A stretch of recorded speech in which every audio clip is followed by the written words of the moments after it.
আন্তর্জাতিক অপরাধ ট্রাইব্যুনালের সব বিচার নিয়ে প্রশ্ন তোলা হয়েছে আপিল বিভাগে।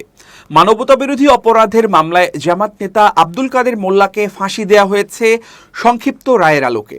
মঙ্গলবার এটিএম আজহারের আপিল শুনানির সময় বিচার নিয়ে এসব প্রশ্ন তোলেন আসামি পক্ষের আইনজীবী মোহাম্মদ শিশির মনির। তিনি বলেন, সে সময় আমরা আদালতে এর বিরোধিতা করেছিলাম, কিন্তু সেটি শোনা হয়নি।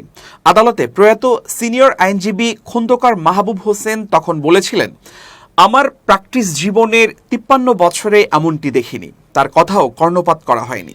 শিশির মনির আদালতে আরও বলেন, আন্তর্জাতিক অপরাধের বিচার করা হয়েছে ডোমেস্টিক আইনে, সেখানে আন্তর্জাতিক আইন মানা হয়নি। উপমহাদেশে এমন নজির নেই উল্লেখ করে আইনজীবী শিশির মনির বলেন, 2013 সালের 12 ডিসেম্বর এটা করা হয়, কারণ 5 জানুয়ারি নির্বাচন ছিল দেশে।